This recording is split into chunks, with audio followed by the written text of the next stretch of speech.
아멘. 거룩하시고 감사하신 하나님 아버지, 하나님의 은혜에서 날마다 우리를 깨워주시며 주님의 전에 나와 기도와 말씀과 찬미로 온전히 나아가게 하심에 모든 영광과 감사를 올려드립니다. 우리를 택하여 주시며 죄 사함의 은혜를 주시며 성령 안에서 하나님의 자녀 삼아 주셨음에 감사를 드리며 이 시간 믿음으로 주님 앞에 나와 예배하는 복된 종들을 주님 기뻐하여 주시옵소서. 주님의 몸된 교회를 성령의 충만함으로 역사해 주시고 믿음으로 전진하며 하나님이 우리에게 맡겨주신 사역 가운데 온전히 전진하기를 간절히 원합니다. 주여 역사하여 주시옵소서. 말씀 가운데 내 마음을 들여다보시고 하나님을 기쁘시게 하는 감사와 순종과 그 가운데 있는 하나님의 복음의 증거의 담력으로 주님 나를 변화시켜 주시옵소서. 예수 그리스도 이름으로 간절히 기도합니다. 아멘. 하나님의 은혜의 말씀은 스가랴 3장 제1절에서 8절, 여호와의 천사 앞에 선 여호수아, 스가랴 강의 세 번째 시간, 우리 한 절씩 함께 교독합시다. 대제사장 여호수아는 여호와의 천사 앞에 섰고 사탄은 그의 오른쪽에 서서 그에 대적하는 것을 여호와께서 내게 보이시니라.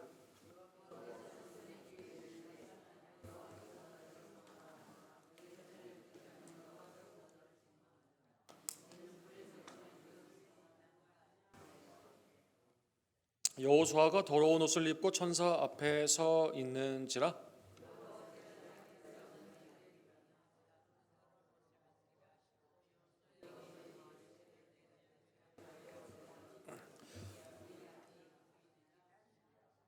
내가 말하되 정결한 관을 그의 머리에 씌우소서 하매 곧 정결한 관을 그 머리에 씌우며 옷을 입히고 여호와의 천사는 곁에 섰더라.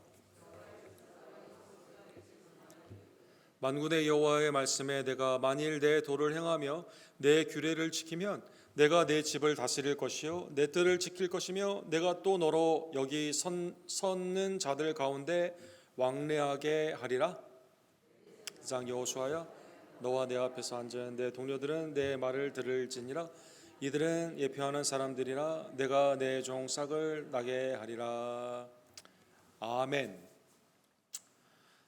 우리 대제사장 여호수아, 하나님의 이 법정에, 천상의 법정에 서 있는 그 모습을 함께 상고하기를 원합니다.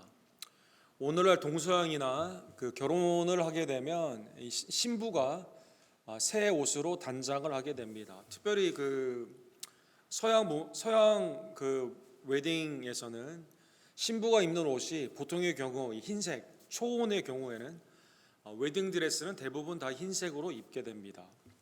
원래 흰색을 입었던 건 아니라고 하죠. 그 전통적으로 서구 문명에서도 다양한 색깔들이 원래 문화별로 있었다고 합니다. 그런데 이 흰색 웨딩 드레스가 시작이 된 계기가 있습니다. 1840년에 이 빅토리아 여왕이 결혼을 하게 되었을 때 이때 입었던 흰색 웨딩 드레스가 이제 처음 입게 되었는데 여왕이 입게 되니까 그 다음에 사람들도 이 가운데 흰색으로 이제 웨딩 드레스를 입게 되었다고 합니다. 그래서 이제 흰색의 웨딩 드레스에 대한 원래 순결이나 새로운 가정에 대한 새 출발, 그 다음에 이제 그 나는 결혼한 사람이라는 것을 만방에 알리게 되는 그 싱글의 삶이 지나가고 결혼의 언약의 식으로 들어가게 되는 그 모습의 의미가 원래 그 의미에서 흰색을 입었던 건 아닌데 흰색을 입음으로 말미암아 이때부터 의미가 부여가 되게 되고 이 거의 모든 문화 가운데 이 신부가 이제 흰색의 옷을 입고 결혼식을 하게 되었다고 합니다. 옷은 우리에게 있어서 특별히 절기나 상황이나 경우에 있어서 매우 중요한 역할을 하게 되죠. 오늘 본문에 보면 천상의 법정에서 이 스가랴를 통해서 하나님께 주시는 이 하나의 환상이 있는데 이 여호수아라는 대제사장이 법정의 피고인석에 앉아 있는 것을 보게 됩니다. 3장 1절에 오늘 본문에 보면 대제사장 여호수아는 여호와의 천사 앞에 섰고 사탄은 그의 오른쪽에 서서 그를 대적하는 것을 여호와께서 내게 보이시니라. 그 피고석에서는 대제사장 여호수아가 있고 검사석에서는 고소를 하는 고발을 하는 사탄이 있고, 그 다음에 이제 법정의 법관으로서는 하나님이 그 가운데 좌정하신 것을 볼 수가 있는 것이죠. 학계 1장 1절에 보면 여호수아는 대제사장이다, 여호사닥의 아들 대제사장이다라고 말씀하여 주십니다.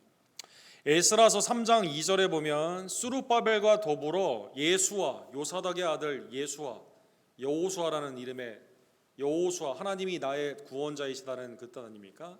그래서 예수와 여호수아, 그 다음에 이게 이제 헬라말로 가게 되면 지저스, 예수가 되죠. 이 포로들을 데리고 왔던 이 총독이었던 스룹바벨과 더불어 하나님의 성전을 재건하기 위해서 아론의 반차를 쫓은 대제사장의 회복자로 나온 자가 이 여호수아이다라는 것입니다. 이 천국에 있어서 하나님의 나라 가운데 법정, 하늘의 법정에 대한 여러 성경의 예들이 많이 나와 있죠. 특별히 욥기를 보면 알 수가 있습니다. 욥기 1장 6절에 보면 하루는 하나님의 아들들이 와서 여호와 앞에 섰고 사탄도 그들 가운데 온지라. 그죠? 그리스도 이전에 그리스도가 사탄을 십자가와 부활로 이기시고 하나님 보좌 우편에 앉으시는 그 사건 이전에 천상에서 사탄이 이 가운데 하나님의 전에 나아가기도 하고 하나님의 이 컨트롤, 이 제어가 돼 있는 상황 안에서 욥이 하나님을 섬기는 이유가 분복의 은혜를 받았기 때문에, 이 세상의 은혜가 있기 때문에 하나님을 섬기는 것이지 실제로는 하나님을 섬기지 않는다라고 고발을 하게 됩니다. 그래서 이제 이 고발 가운데 하나님이 그래서 욥에게 제한적인, 그래서 자녀가 죽게 됩니다. 재산을 잃게 됩니다. 몸이 아프게 됩니다. 그다음에 아내가 저주를 하게 되는 온갖 일상에 있어서 받은 분복의 은혜를 다 하나씩 제거가 하게 되었을 때 욥이 그럼에도 불구하고 하나님 앞에 그 논리적으로 묻기는 하지만 끝까지 하나님을 섬기는 그 모습을 우리가 볼 수가 있게 되는 것이죠. 어쨌든 오늘 본문에 보면 여호수아가 고발을 당하여, 사탄이 고발하여 그 가운데 하나님 앞에 서게 되었다는 것입니다. 여호수아는 무엇을 잘못했길래 지금 대제사장인데 하나님의 법정 안에서 사탄의 고발을 받게 되었을까요? 오늘 본문의 3절에 보면 이 제사장의 옷이 아니라 더러운 옷을 입었다, 이 말씀이 나와 있죠. 실제로 여호수아는 죄인이었음을 알 수가 있습니다. 그렇죠? 의인은 없나니 한 명도 없기 때문에 죄에 더러워진 그러한 옷을 그 가운데 입었던 것입니다. 그 다음에 이제 대제사장은 이스라엘의 대표성을 가지고 있죠. 대제사장이 해야 되는 가장 중요한 건 뭘까요? 대속죄일에 이스라엘의 모든 죄를 하나님 앞에 고하고 염소 한 마리는 아자젤로 보내주고 한 마리는 하나님께 드리고, 또 본인이 이제 지성소에 들어가서 하나님의 이스라엘의 대표적인 그 대표자로 죄악의 용서자인 그 중보의 사역 가운데 나아가게 됩니다. 그러나 지금 스가랴의 이때는 대제사장의 사역이 어떻게 되었죠? 성전이 증축이 중단이 되고 사람들은 각자 자기 일만 하는 거예요. 자기의 연락, 자기의 집, 자기의 삶만 집중하는 상황 가운데 공동체가 완전히 무너져 있는 상황이 있습니다. 이스라엘의 대표적인 상황이 예배의 성전으로 나아가야 되는데 공동체가 그 가운데 나아가지 못하고 예배가 무너진 상태였다는 것입니다. 이스라엘의 전반적인 영적인 타락을 의미하고, 그 다음에 이제 중보자로서 실패한 것을 볼 수가 있죠. 이걸 담대히 일으켜서 다시 공동체를 재건을 해야만 되는데 이 스가랴는 지금 그럴 만한 어떠한 정결함이나 그 가운데 있는 영적인 능력이나 하나님 앞에 온전히 설 수 있는 그러한 모습이 아니다라는 것입니다. 그 다음에 이것을 계속 각인시켜주는 건 뭘까요? 계속 각인시켜주는 것은 사탄이 지속적으로 고발을 하고 있다는 것입니다. 시편 기자가 시편 143편 2절에 보면 주의 종에게 심판을 행하지 마옵소서, 주의 눈앞에는 의로운 인생이 하나도 없나이다. 그죠? 하나님 앞에 주의 종이라 하더라도 하나님의 법, 그 다음에 사탄의 고소의 내용이 사실이에요, 아니에요? 사실일 경우가 많거든요. 우리의 죄를 드러나게 하거든요. 그래서 이 가운데 개인적으로 여호수아의 실패, 죄 가운데 있는 죄인의 모습, 이스라엘의 공동체의 실패, 이스라엘 스스로는 아무것도 할 수 없는 영적인 무능함이 그 가운데 나타나기 때문에 이 가운데 고발을 당했다는 것입니다. 레위기 16장 34절에 보면 하나님은 대제사장을 통해 이스라엘을 용서하여 주십니다. 이는 너희가 영원히 지킬 규례라. 이스라엘 자손의 모든 죄를 위하여 1년에 한 번 속죄할 것이니라. 아론의 대제사장의 반차를 쫓은 자가 모든 이스라엘 죄를 감당하며 중보자로 나아가야만 되는데, 이게 이제 성전이 무너지고 제사가 타락이 되고 그 가운데 대제사장들이 다 그 가운데 함께 타락을 했기 때문에 지켜지지 않은, 아론이 여호와께서 모세에게 명령하신 대로 행하니라. 아론의 첫 번째 있던 사역 가운데 나아가야 되는 인간들이 그러다 보니까 자기 죄를 위해서 먼저 속죄제를 드리고 그 가운데 이스라엘의 공동체로 나아가는 것을 볼 수가 있습니다.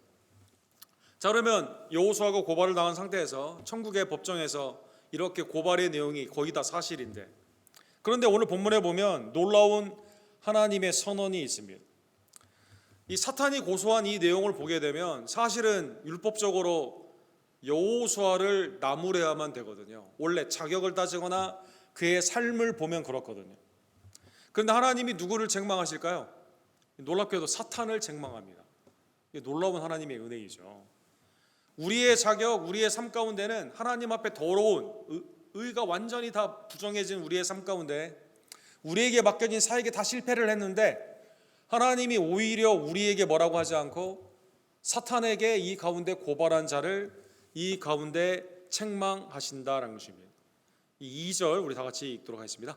여호와께서 사탄에게 이르되 사탄아, 여호와께서 너를 책망하노라. 예루살렘을 택한 여호와께서 너를 책망하노라. 이는 불에서 꺼낸 그 그슬린 나무가 아니냐 하실 때, 하나님이 택하신 종 이스라엘을 택하셨고, 그 다음에 성전을 택하셨고, 그 다음에 이 예배의 가장 중요한 중보자였던 대제사장을 하나님이 택하셨기 때문에 이 하나님의 택한 종을 고발하는 사탄을, 사실 택한 종이 잘한 게 없거든요. 그 다음에 택한 이스라엘의 공동체가 잘한 게 없거든요. 그런데 하나님이 놀랍게도 그들을 책망하지 아니하시며 이는 불에서 꺼내 그슬린 나무가 아니야. 다 타지 않고 하나님이 급히 꺼내온 거죠. 바벨론에서 급히 꺼내온 겁니다. 그래서 아직 인간으로 볼 때는 다 쓸모없는 것 같지만 다 타지 않았기 때문에 하나님은 어떻게 보시는 겁니까? 은혜의 회복과 소망 가운데 여호수아를 보기 때문에 사탄을 이 가운데 나무라고 있다는 것입니다. 아모스 사상에도 그을린 나무의 비유가 나와 있죠. 내가 너희 중에 성읍 무너뜨리기를 하나님이 내가 소돔과 고모라 무너뜨린 같이 하였으므로, 하나님이 불과 유황으로 심판을 했던 소돔과 고모라처럼 북이스라엘을 심판하시고 궁극적으로 나중에 남유다를 심판하셨죠. 너희가 불무는 가운데서 빼낸 나무 족과 같이 되었으나, 다 탔는데 하나님이 급히 꺼낸 겁니다. 남은 자를 그 가운데. 그러면 남은 자는 어떻게 해야 됩니까? 하나님께로 회개하며 돌아오며 하나님이 나를 살려주신 은혜 가운데 그 가운데 나아가야만 되는데, 이 아모스 선지자 당시에도 북이스라엘이나 남유다나 하나님께 회개하지 않고 너희가 내게로 돌아오지 아니하였느니라. 하나님의 은혜를 잊어버리고 그 가운데 자기의 멸망을 스스로 자초하게 된 것을 알 수가 있습니다. 유다서 1장 23절에도 이 교회가 변질이 되어 성도가 악한 길로 가며 사탄의 시험에 넘어지게 되었을 때 이러한 자들, 믿음의 도리에서 떠난 자들에 대해서 뭐라고 말하냐면 어떤 자를 불에서 끌어내어 구원하라. 불의 멸망에서 그들을 구원해야만 된다는 것입니다. 그래서 오늘 본문에 보면 하나님의 판결이 나오는데 이 법적인 고발의 내용, 검사가 말한, 사탄이 말한 내용이 다 맞는데 법적으로는 다 맞아요. 개인적으로 공동체적으로 다 더럽고 추한 그 가운데 멸망받게 합당한, 심판받게 합당한 그러한 죄인인데 하나님께서 오히려 주권적으로 택하시고 주권적으로 세우신 이 대제사장 여호수아에게 나무라지 아니하시며 오히려 사탄을 이 가운데 책망하고 계시다라는 것입니다. 여호수아의 상태가 영적으로 옷으로 비유가 되었습니다. 하나님의 전에 하나님의 그 임재 가운데 있는 사람들은 어떤 옷을 입어야만 될까요? 당연히 정결한 옷을 입어야만 되겠죠. 그런데 이게 영적인 상태가 너무나 심각합니다. 3절에 보니까 여호수아가 더러운 옷을 입고 천사 앞에 서는지라. 더러운 옷을 입은 거예요. 일반 평민도 아니고 일반 레위 사람도 아니고 일반 제사장도 아니고 대제사장인데 더러운 옷을 입고 있었다는 것입니다. 이사야 64장 6절에 보면 이것은 우리의 영적인 상태, 옷으로 비유된 모습을 표현하고 있습니다. 무릇 우리는 다 부정한 자 같아서 우리의 의는 다 더러운 옷 같으며, 한글 성경은 굉장히 유화적으로 표현을 했습니다. 우리의 의는 다 걸레와 같다, 이런 뜻입니다. 완전히 쓸모가 없는, 우리의 의는 더럽고 추해가지고 아무도 이걸 쓰려고 하지 않는, 뭐 어느 정도 이게 기능이 있어야만 빨 수가 있을 거 아닙니까? 근데 우리의 의는 완전히 부패해서 그냥 버려야만 되는 이 걸레와 같다는 것입니다. 우리는 다 잎사귀 같이 시들므로 우리의 죄악이 바람같이 우리를 몰아나나이다. 생명력이 전혀 하나도 없고 이 가운데 죽음을 의미하게 되는 부정만 가득하여 있다는 것입니다. 그런데 이 옷을 스스로 여호수아가 바꿀 수 있는 능력이 없어요. 그냥 단순한 옷이면 그럴 텐데 여기에 있는 하나님의 법정 앞에 있는 이 옷은 뭐예요? 우리의 삶이며 우리의 그 가운데 하나님이 내게 주신 소명 가운데 있는 사명의 삶이 그 가운데 드러나게 되는 것이거든요. 그런데 이 스스로 내가 깨끗하게 할 수가 없습니다. 그런데 놀라운 일이 오늘 본문에 보면 사탄을 나무라시고 오늘 여호수아에게는 어떻게 말씀하실까요? 정결한 옷을 입혀 주시게 됩니다. 우리 5절 우리 다 같이 읽도록 하겠습니다. 내가 말하되 정결한 관을 그의 머리에 씌우소서 하매 곧 정결한 관을 그 머리에 씌우며 옷을 입히고 여호와의 천사가 그 곁에 섰더라. 하나님이 새 옷을 입혀주시죠. 더럽고 추한 옷이 아니라 새로운 옷을 입혀주시고, 이걸 보고 있던 스가랴가 환상 중에서 뭐라고 말해요? 이 여호수아가 대제사장인 걸 알거든요.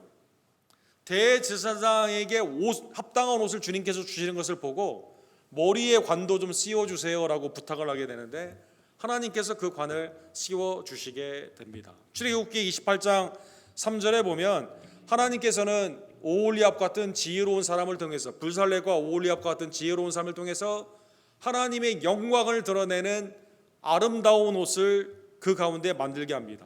너는 무릇 마음에 지혜 있는 모든 자 곧 내가 지혜로운 영으로 채운 자들에게 말하여 아론의 옷을 지어 그를 거룩하게 하며 내게 제사장 직분을 행하게 하라. 제사장의 직분을 행할 수 있도록 아름다운 옷을 거룩하게 지으라고 말을 했는데, 오늘 본문에 보면 하나님이 주시는 그 흰옷, 하나님이 주시는 정결의 옷, 그 다음에 그 관을 통해서 하나님께서 지금 어떻게 하는 겁니까? 이거는 단순히 옷만 갈아입히는 게 아니에요. 다시 하나님의 택하심 가운데 있는 제사장의 직분을 회복시켜 주신다는 것입니다.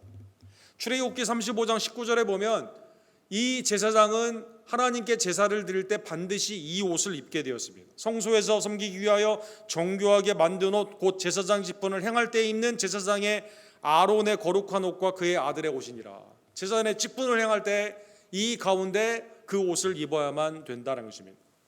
제사장이 이 옷을 입어야만 예배가 온전히 하나님께 흠향이 되고, 제사장의 이 예배가 가능해야만 하나님께서 이스라엘의 죄를 사하여 주시기 때문이다라는 것입니다. 그래서 시편 132편 16절에 보면 내가 그 제사장들에게 구원의 옷을 입히리니 그 성도들은 즐거이 외칠지어다. 그죠? 제사장의 회복이 곧 제사를 통한 하나님의 구원의 역사이기 때문에 그만큼 하나님이 입혀주시는 옷이 그만큼 중요하다는 것입니다. 시편의 기자가 깨달은 것처럼 주의 제사장들의 의의 옷을 입고 주의 성도들은 기뻐 외칠지어다. 그렇죠? 성도들이 왜 기뻐해요? 제사장을 통해 제사가 회복이 되고 하나님이 그 제사를 연합하심으로 말미암아 내가 대속죄일, 그 다음에 내가 드리는 개인의 속건제와 여러 가지 형태의 이 제사가 그 가운데 연합되기 때문이다라는 것입니다. 제사장의 역할이 그만큼 중요한 거죠. 그리고 하나님은 이 옷을 입혀준 다음에 명령하여 주시게 됩니다. 뭐라고 명령할까요? 7절에 보면 명령이 먼저이고 네가 이렇게 하면 복을 받는다 이렇게 한 게 아니라 옷을 새롭게 해주시고 거룩하게 해주시고 그 가운데 명령을 하는 것을 볼 수가 있습니다. 옷을 바꾸는 것처럼 부정한 삶에서 정한 삶, 불의의 삶에서 의롭다 칭하는 그 법적인 선언 가운데 사탄을 오히려 책망하고 이 새 제사장의 직분을 감당할 수 있도록 옷을 준 후에 그 다음에 명령을 하는 거죠. 십계명을 보면 출애굽을 한 이후에 십계명을 받지 않습니까? 세 가지 형태로 나와 있습니다. 7절 우리 다 같이 읽도록 하겠습니다. 만군의 여호와의 말씀에 내가 만일 내 도를 행하며 내가 규례를 지키면 내가 내 집을 다스릴 것이요 내 뜰을 지킬 것이며 내가 또 너로 여기 서 있는 자들 가운데 왕래하게 하리라. 그죠? 도를 지키며 규례를 지켜라. 명령입니다. 이 명령 가운데 하나님이 주시는 복의 은혜가 있는 거죠. 명령을 하기 이전에 뭐가 있었다고요? 새 옷을 대제사장에게 먼저 입혀주셨습니다. 거룩한 옷을 입은 삶은 무엇일까요? 대제사장의 삶은 무엇일까요? 오늘 본문에 보면 하나님의 집을 다스리는 겁니다. 즉 대제사장의 가장 중요한 기능이 뭡니까? 하나님의 집은 어디이죠? 성전이죠. 성전. 그렇죠? 성전. 오늘날의 교회는 하나님의 집이죠. 하우스 오브 갓. 여러분, 이 집은 하나님이 기도하는 집이며 만민의 기도하는 집이며 하나님의 구속의, 교회는 오늘날 머리 대신 예수님, 그리스도가 머리 되심을 기억하고 지체로서 하나님의 말씀을 배우며 그 가운데 죄사함의 은혜를 받은 우리들이 감사로 예배를 하는 하나님의 놀라운 집이다라는 것입니다. 그래서 하나님의 집을 다스리게 됩니다. 하나님의 놀라운 은혜. 두 번째는 뭘까요? 내 뜰을 지키게 됩니다. 뜰을 지킨다는 뜻은 뭡니까? 성전에 보면 뜰을 지킨다는 것은 삶의 테두리, 세상에서 거룩함으로 부름을 받은 하나님의 종들의 성화의 삶을 의미하게 됩니다. 자, 이게 구원의 조건이 아니에요. 구원받은 성도에게 주신 성화의 삶, 칭의 후에 있는 성화의 삶으로 하나님의 집에서 예배합니다. 하나님의 말씀 가운데 우리가 순종합니다. 그리고 하나님의 뜰 가운데 있는 주님의 전에 거하게 되는 거룩한 성화의 삶을 살게 된다는 것입니다. 더 나아가 성전이 황폐되어 있었던 그때가 아니라 이제는 여기가 어떻게 돼요? 성도들이 왕래하게 됩니다. 내가 또 너로 여기 서 있는 자들 가운데 왕래하리라. 대제사장만 서 있는 게 아니라 다른 제사장도 있죠. 레위 사람도 있습니다. 하나님의 전에 나와 예배를 하는 자들이 있습니다. 하나님의 은혜 안에서 구속받은 모든 지혜들이 이제는 압제가 아니라 하나님의 은혜 안에서 기쁨과 감사함으로 평강 가운데 교제하며 그 가운데 하나님께 예배를 드리게 된다는 것입니다. 이거는 칭의 이후에 있는 성도의 삶입니다. 우리의 삶의 우선순위가 무엇일까요? 하나님께 예배하는 삶이죠. 주님이 기뻐 받으시는 거룩한 산제물로 우리의 삶을 드리게 되는 겁니다. 세상과는 구별된 하나님의 말씀 안에서 성령의 인도함을 받고 살아가게 됩니다. 우리의 교제는 기도와 말씀 가운데 사랑과 선행을 격려하는 하나님의 은혜의 교제가 되게 된다는 것입니다. 오늘 본문에 보면 하나님께서 이 새 옷을 입혀주시는 상황 가운데, 그런데 이 모든 사건은, 이 스가랴가 본 이 환상은 뭘까요? 이건 본문에 보면 앞으로 오게 되는 일 가운데 있는 예표다라고 말씀해 주십니다. 그래서 8절에 보면 예표라는 단어가 나오죠. 8절 우리 다 같이 읽도록 대제사장 여호수아야, 너와 내 앞에 있는 내 동료들은 내 말을 들을지어다. 이들은 예표의 사람들이라. 내가 내 종삭을 나게 하리라. 이 모습을 보여주셨는데, 예배와 거룩한 삶과 하나님의 은혜 안에 서 있는 하나님의 성도들의 교제의 이 모습을 보여주셨는데, 대제사장뿐만 아니라 동료, 오늘 본문에 보면 동료, 다른 대제사장들에게 하나님이 이것을 주셨는데 이것은 예표이다라는 것입니다. 예표라는 뜻은 무엇일까요? 사랑하는 성도 여러분, 내가 내 종 싹을 나게 하리라. 앞으로 싹이 나서 하나님의 종을 통해서 나타나는 예배의 회복이 있어요. 하나님의 은혜 안에서 진정한 거룩이 있습니다. 하나님의 은혜 안에서 놀라운 성도의 교제가 있습니다. 그런데 이게 어떻게 된다고요? 새 옷을 주심으로 말미암아. 그죠? 이건 예표. 이거는 사인이고 앞으로 일어나는 일이 내 종 싹을 통해서 일어나게 되게 된다는 것입니다. 그러니까 지금 환상을 보았는데 스가랴가 이것을 보고 이 환상 가운데 하나님이 여호수아를 통해서 예배를 회복하시는구나 깨닫게 되겠죠. 그런데 궁극적으로 하나님의 나라에 있는 성취되는 그날을 바라보게 되는 것이죠. 성경에 보면 내 종 싹을 나게 하리라. 싹이라는 이 단어가 메시아를 의미하는 단어로 많이 사용이 됩니다. 대표적인 우리가 잘 아는 이사야 11장에 이 싹이라는 말씀이 두 번이나 나오죠. 이새의 줄기에서 한 싹이 나며 그 뿌리에서 한 가지가 나서 결실할 것이요. 이새는 누구죠? 제시. 이새는 다윗의 아버지죠. 이사야는 한참 몇백 년 후에 있던 사건 아닙니까? 그런데 이새의 줄기에서 또 나와요. 싹이 나옵니다. 한 싹. 여러 싹이 나오는 게 한 싹이 나옵니다. 이 한 싹이 나서 하나님의 나라를 이루게 됩니다. 어떻게 이루게 될까요? 10절에 보시면 이사야 11장 10절에 그날에 이새의 뿌리에서 한 싹이 나서 만민의 기치로 설 것이며 모든 만민한테 깃발로 다 보이는 걸로 서게 됩니다. 열방이 그에게로 돌아오리니 그걸 보고 사람들이 그 가운데 쫙 모이게 됩니다. 그가 거한 곳이 영화로우리라. 하나님께 예배하며 하나님께 영광을 돌리게 되는 것입니다. 지금 이 대제사장 여호수아는 이름은 하나님의 구원을 가지고 있는데 더러운 옷을 입고 있거든요. 하나님이 칭의의 옷을 입혀주고 회복을 시켜주시고 그 가운데 이 사건이 궁극적인 중보자 대제사장을 바라보는 예표의 사건이다라는 것입니다. 하나님의 믿음의 공동체가 다 무너져 있어요 지금. 그런데 이 무너진 이 공동체가 이제는 거룩으로 공동체를 세우게 됩니다. 하나님의 말씀과 기도 가운데 온전히 하나가 되게 됩니다. 이게 예표다라는 것입니다. 궁극적으로 하나님의 의가 이 싹으로 이루어지게 되며 이 여호수아 대제사장은 실패했지만 온전한 중보의 사역으로 나아가는 이 대제사장을 통해서 이 싹을 통해서 만민의 기치 하나님의 은혜 가운데 만민이 그에게로 돌아오며 하나님께 예배하는 그 날이 오게 되는 이 사건에 이게 본문의 예표이다라는 것입니다.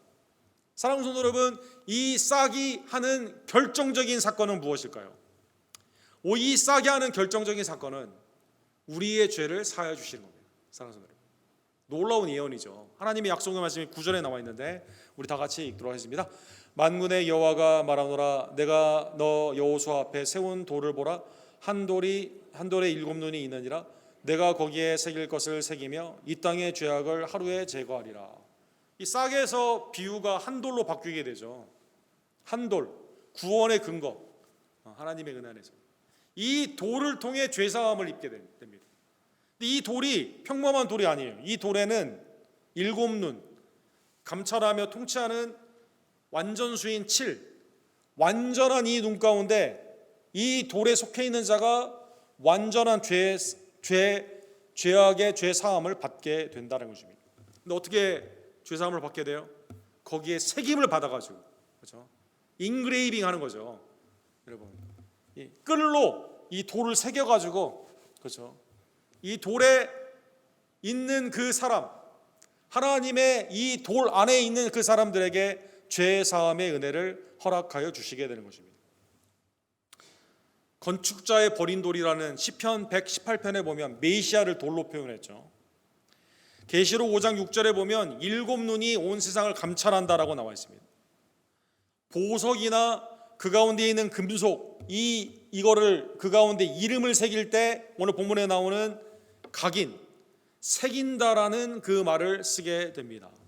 그래서 이 땅의 죄악을 주님께서 이 돌을 각인 그 안에 이름을 쓰심으로 말미암아 죄를 사하여 주시게 되는 것입니다. 이게 여러분 사랑하는 성도 여러분 오늘 본문의 예표의 환상입니다. 그러면 이 예표의 환상은 어떻게 이루어지게 되었을까요? 너무나도 예언의 말씀이 그대로 예표로 주신 그 싹 하나님의 종을 통해 그 한 돌을 통해 하나님이 각인하심으로 말미암아 그 돌로 말미암아 여러분과 제가 구원을 받게 됩니다. 그 구원의 그 돌, 구원의 만민의 기체가 되고 하나님을 영화롭게 하는 그 싹은 누구입니까? 그 싹은 이새의 아들 다윗의 자손인 예수 그리스도이신 겁니다. 예수 그리스도를 통해 여러분과 제가 죄사함의 은혜의 각인, 확실히 우리의 이름이 하나님의 손에 쓰여져 있습니다. 하나님의 나라의 생명책에 쓰여지게 되는 놀라운 축복을 받게 됩니다. 지워지지가 않습니다. 각인되었기 때문에 영원한 하나님의 소유와 언약의 백성이 되는 놀라운 축복을 받았습니다. 그런데 더 오늘 본문에 새긴다는 그 의미의 각인의 그 뜻은 무엇일까요? 손에 여러분 각인하려고 그러면 손에 뭐가 나와요? 피가 나오겠죠. 사랑하는 여러분, 주님이 우리를 위해 십자가에서 고난받으시는 각인으로 말미암아 사랑하는 성도 여러분, 여러분과 제가 우리의 모든 죄가 제거가 되게 되는 놀라운 축복을 받게 된 겁니다.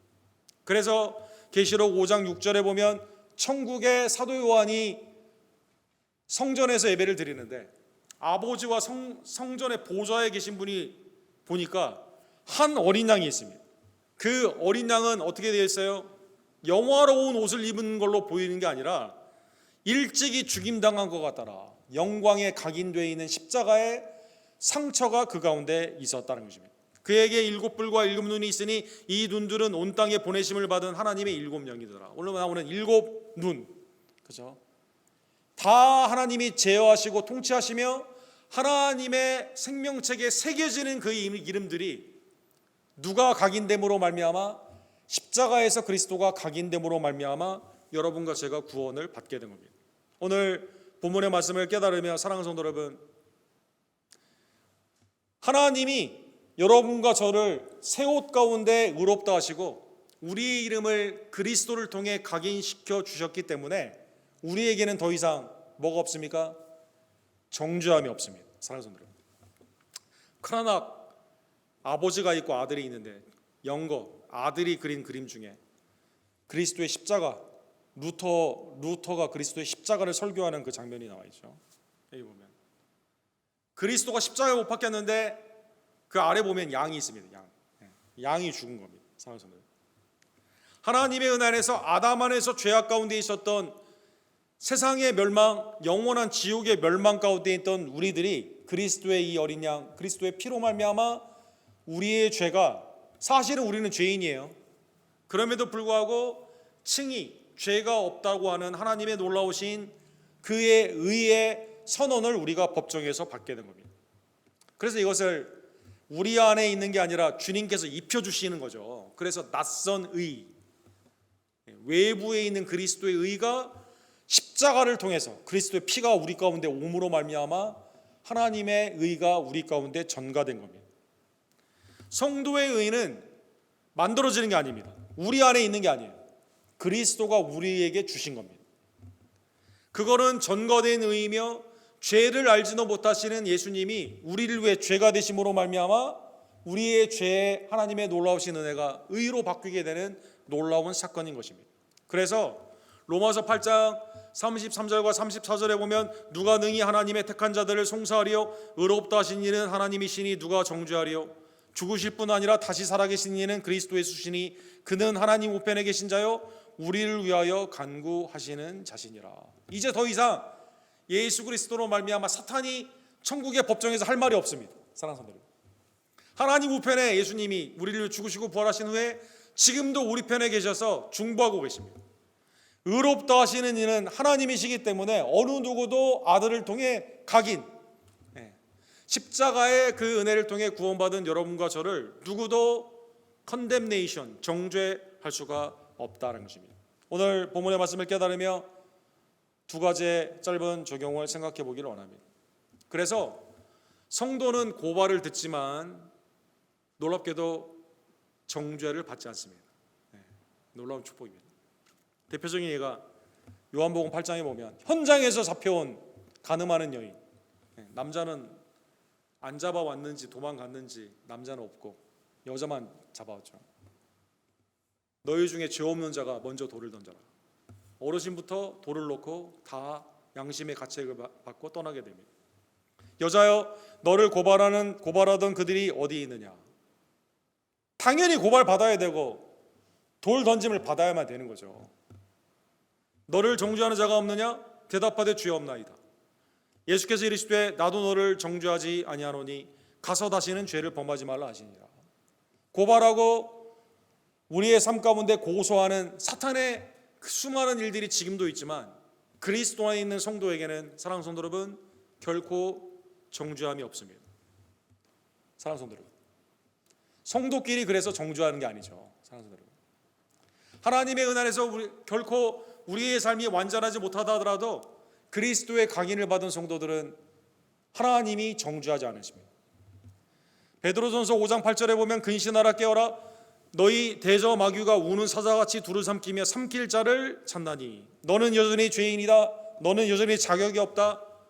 너는 복음에 구원받을 만한 삶의 깨끗함이 없다. 부정하다. 사탄은 계속 고발하는 것을 찾고 있습니다. 사랑하는 성도들, 사탄은 하나님의 은혜 안에 있는 성도들을 계속 믿음이 부족하다고 말을 하고 너는 자격이 없다고 말을 하고 너는 너무나 많은 죄를 지었다라고 말을 하게 됩니다. 그러나 주님께서는 나도 너를 정죄하지 아니하노니 다시는 죄를 범하지 말라.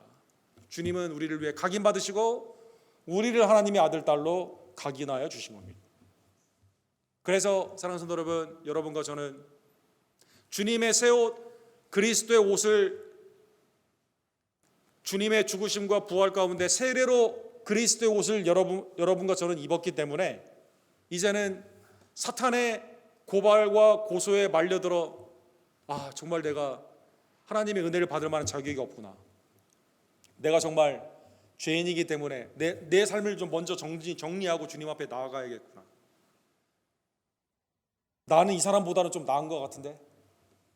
사탄의 그 미혹에 들어가는 것이 아니라 그리스도의 새 옷을 입은 여러분과 저는 그리스도 안에 정죄함이 없음을 다시 한번 깨달으며 이제 우리의 삶을 주님과 함께 동행하는 하나님의 복된 종들 되기를 간절히 원합니다. 주님의 전에 거하는 것입니다. 주님의 뜰 안에 거하는 것입니다. 주님의 은혜 안에서 함께 교제하는 것입니다. 베드로전서 4장 1절과 2절에 보면 우리 마지막 읽고 마치도록 하겠습니다. 그리스도께서 이미 육체의 고난을 받으셨으니 너희도 같은 마음으로 갑옷을 삼으라. 이는 육체의 고난을 받은 자는 죄를 그쳤음이니 그 후로는 다시 사람의 정욕을 따르지 않고 하나님의 뜻을 따라 육체의 남은 딸을 살게 하려 하매니라. 그죠? 전에 육신의 일을 도모하며 더럽고 추한 옷을 입고 다니던 우리들에게 그리스도의 강인으로 그리스도의 새 옷, 주님이 나를 위해 죽으심으로 부활하심으로 성도의 흰 옷을 주셨음을 감사하며 그리스도의 갑옷을 입은 여러분과 저는 이제는 사탄의 미혹에 빠져 정욕 가운데 죄의 굴레에 살아가는 것이 아니라 우리의 남은 때를 하나님을 순종하며 오늘 하나님이 주신 그 말씀처럼 하나님의 전을 지키며 그 가운데 하나님의 뜰에 거하며 하나님의 믿음의 교제 가운데 나아가는 하나님의 복된 종들 되기를, 성령이 우리 교회에게 주시는 말씀을 듣고 순종하는 하나님의 복된 종들 되기를 주님의 이름으로 간절히 축원합니다. 사랑과 자비가 풍성하신 하나님 아버지, 오늘 말씀을 통해 대제사장 여호수아처럼 우리가 부르심의 소명과 맡겨진 사명을 다하지 못하고 우리 스스로 죄 가운데 또 허물 가운데 더러운 옷을 입고 다닐 때가 얼마나 많았는지 깨닫게 해주심에 진심으로 감사를 드립니다. 스스로 해결할 수 없는 이 죄와 사망의 이 어려운 것들을, 어려운 문제들을 그리스도로 말미암아 주님이 각인받으심으로 하나님의 자녀로 인침을 받는 생명책에 각인되는 놀라운 축복을 우리에게 주심에 감사를 드립니다. 그리스도 안에서 왕같은 제사장으로 부름받은 우리들, 하나님의 전에 온전히 지키며 또 그 가운데 거하며 하나님의 은혜의 말씀 가운데 교제하는 하나님의 아름다운 집이 될 수 있도록 우리 언덕교회를 축복하여 주시고 하나님의 은혜 가운데 충만케 하여 주시옵소서. 고발당하지만 정죄당하지 않는 하나님의 은혜를 기억하며 믿음의 주 온전케 하시는 그리스도를 한마음 한뜻으로 바라보며 육신의 때를 이제는 세상의 정욕 가운데 살지 아니하고 하나님의 뜻을 순종하며 살아가는데 온전히 나아가는 주님의 아름다운 백성들로 주여 역사하여 주시옵소서. 예수 그리스도의 이름으로 간절히 기도드립니다.